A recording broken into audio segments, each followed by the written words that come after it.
What's up, guys, and welcome back to Project Z Garage. I'm in the Audi Q3 right now, and something crossed my mind.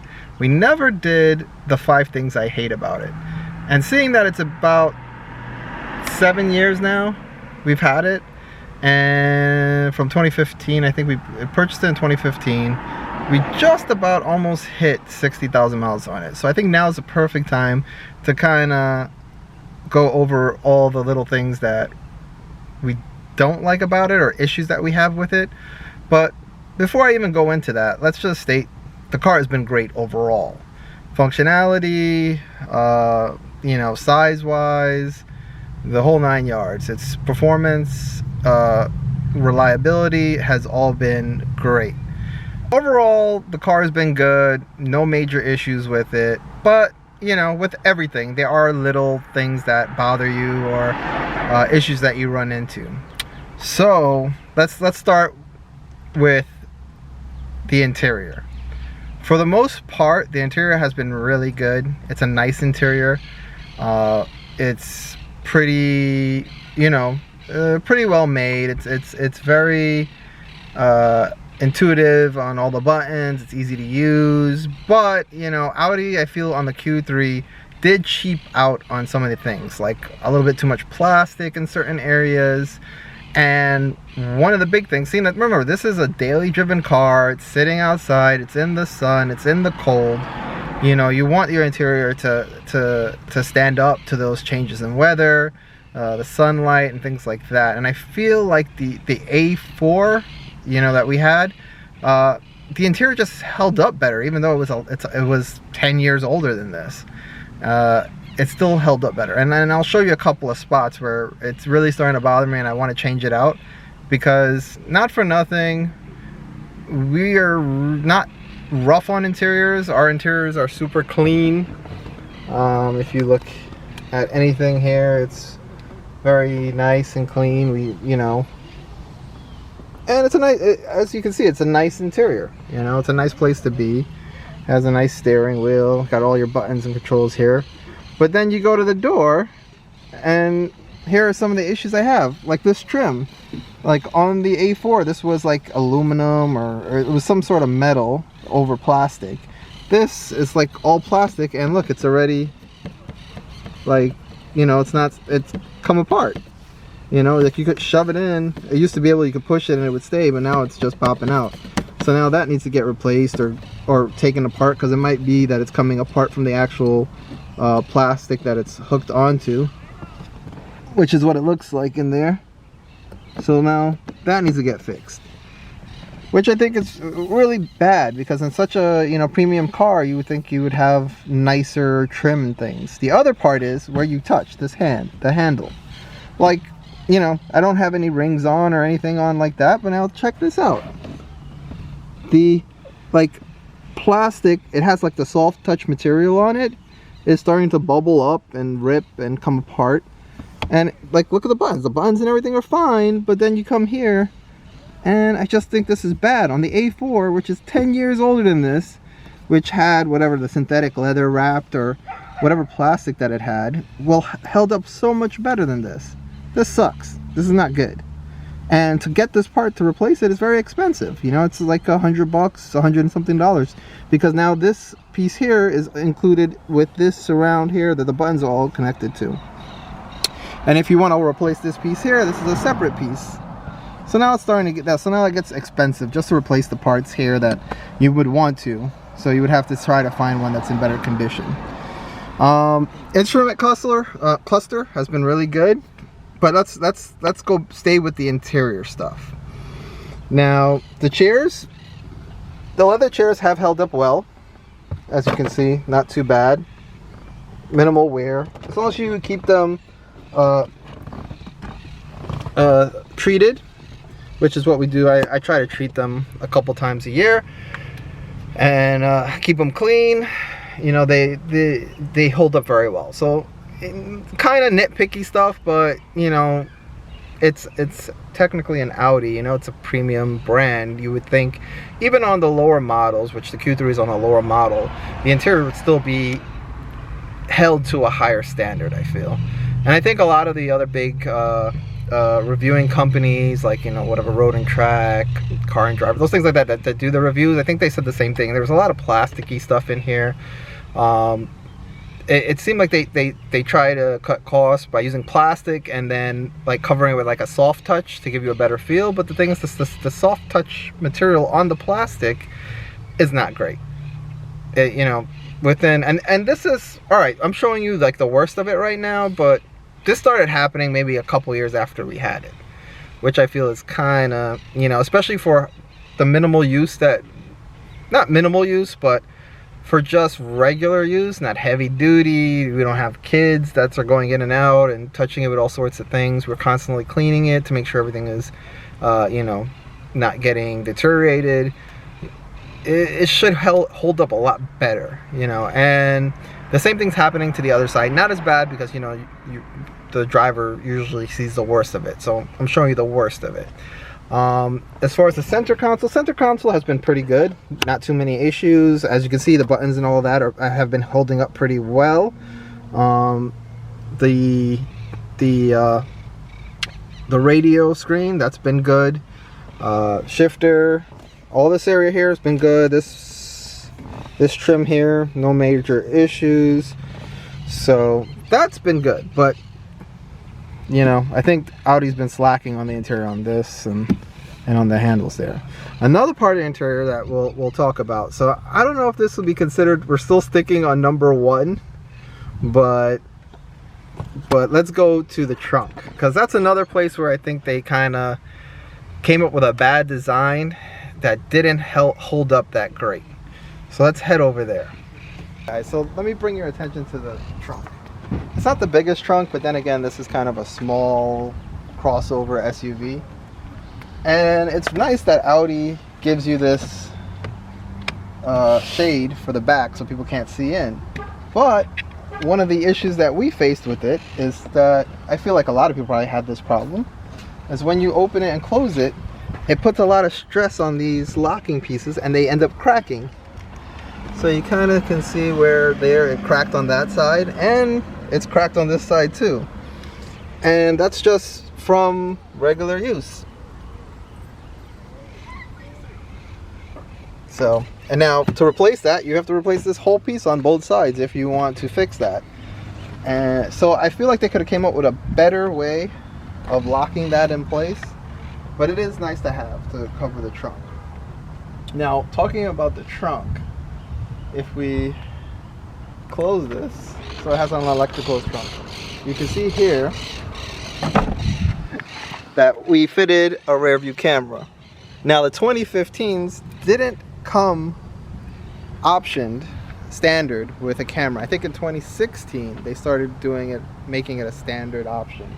2015 you had to get it. And then one of my other videos, which I complained about it, is that when my fiance went to get the car, she asked for a rear view camera. Instead of putting an OEM one, they ended up putting an aftermarket one and putting two holes under here, damaging the trunk, which is another whole thing, and then we had to retrofit it. I'll put the video link up above here of us retrofitting it from, I think it was Emerald Solutions, that gives you a whole setup to install the rear view camera to work with your GPS or your navigation screen if you have that already in the car. Let's go back inside and let's touch on some other issues that I have with the car. Alright guys, so we're back in here. The other two is hard to show you guys without, you know, being disruptive on the street. So I think the Q3 ABS is a little too sensitive. If you use any type of excessive braking, not even crazy, I'm not talking about emergency stop, but if you're a little bit harder than average on the braking and you hit a bump or something, it automatically kicks the car into shooting the ABS, and you have this crazy vibration from the car from it activating the ABS because now you hit this little bump, which could be that the suspension is a little is stiffer than some people might like, or bouncy, and because of that it's causing the car to sense some sort of slip. But it is annoying. I feel like it doesn't have to kick in so easily. You know, on a medium pressure stop, even though you hit a little, like if you hit a bump in the road or something, it shouldn't activate the ABS. But I can pretty much do it whenever I want. Like I could probably demonstrate it on something, but we'll just gloss over that for now. But that's another thing that I'm not crazy happy about the way the car drives. Other than everything else, it does fine. It drives fine. It's not a huge issue, but when you find yourselves having to do like medium to maybe not fully like emergency stop, and you hit any type of rut in the road, a bump or something like that, activates the ABS right away. Another thing I would mention is this transmission. You know, it's the regular automatic transmission, but I feel that it does hunt around for gears a lot, or it holds the high gear for a long period of time, and it doesn't know when to downshift. So if you're, and that's the thing with most cars, right? It's trying to get to the highest gear possible to get the best gas mileage. But let's say you're cruising, you're in the highest gear, whatever it is, 5th, 6th gear, and you start going to an incline. Now, you want to put a little bit more acceleration into it to keep your speed up, but the car doesn't downshift. You have to put, and I feel, an excessive amount of throttle input before the car knows, oh, okay, they're trying to speed up, let me downshift. So, again, it's kind of nitpicky, but you do feel it once in a while where it's kind of like hunting around, or it's holding that high gear for a really long period of time. And sometimes at slower speeds, it does kind of the same thing, and you get a little bit of a jerk from the transmission, like it's trying to find a gear type of thing. I don't think it's anything wrong with the transmission. I just think it's kind of the programming of where it's trying to get the best gas mileage, and that's something maybe hopefully they have solved in the newer ones, but I think in this first one it's a little kind of something for you to get used to, so it's something to look out for. The other thing that's a little annoying, so let's see, what are we up to? So the interior issues was one where the fit and finish isn't the greatest as far as durability. The rear view camera, I kind of feel like it should have been standard in 2015, but again, we can nitpick on that. The ABS, which would be 3, that it kicks into easily. The transmission, all-wheel drive, is another one, and as my fiance just mentioned, the all-wheel drive system. Now, I know this is the lower end of Audi's line, or so, you know, so it does have Quattro, but I feel that it's very passive. Like, you would have to be very aggressive with your throttle input for the 4-wheel drive to kick in, or it has to trigger the traction control before it starts kicking in. Now, I know it's probably has been set up that way for the best gas mileage, so it's passive, so you're not sending power to the rear wheels at all times, which can take a lot of which can reduce your gas mileage.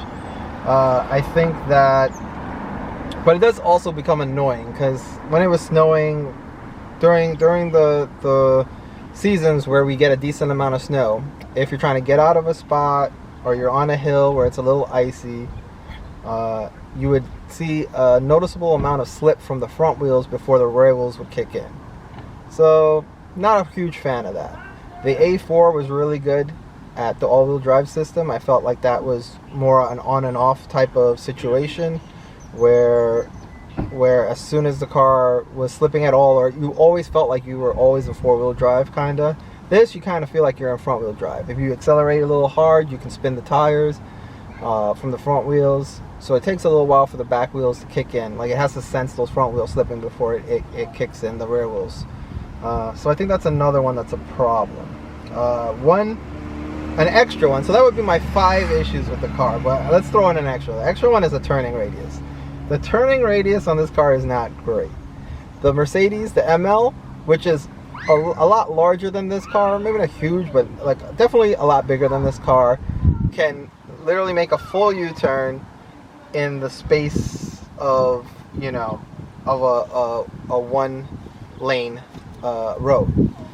This, on the other hand, you have to make a 3-point turn. The steering is not as tight as some of the other cars. Now that could be because it's a front-wheel drive, 4-wheel drive, and it's a narrower, smaller, compact, I guess, crossover SUV.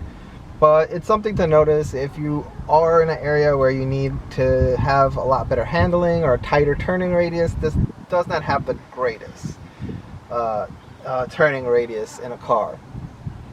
And one more thing I'll add too, which are 5 things we hate has turned into 7. But I think the other thing is that the car needs a little more power. I think it's a little underpowered for what it is. I think from factory this should have probably came with 250 horsepower. This car from the 2.0 liter makes 200 horsepower, 210 pound-feet of torque around there. I feel like if this car made like a 250, 260 from, you know, horsepower and a little more torque, this would be a really fun car to drive. It still is a fun car to drive, but it definitely could use with a little power, and I think we'll rectify that in future videos. But right now, you know, it's a daily, we drive it all the time. It is a great car, even with these minor little things that I've mentioned. It hasn't had any issues that we would have to take it into the dealer for any type of major work within the 7 years of ownership and almost 60,000 miles. It has been a really good, reliable car. Gas mileage has been very good. We could get over 30 miles per gallon with it. We've taken it all the way to Canada, you know, back and forth, and very comfortable, nice car, and I would recommend this car to anyone that was interested in it. Guys, I think that'll pretty much wrap up the 5 things I hate about the Audi Q3. Let me know if you guys have any other issues with your Q3 or any questions about the stuff that I've mentioned. If you like this video, like, share, and subscribe, and we will catch you in the next video.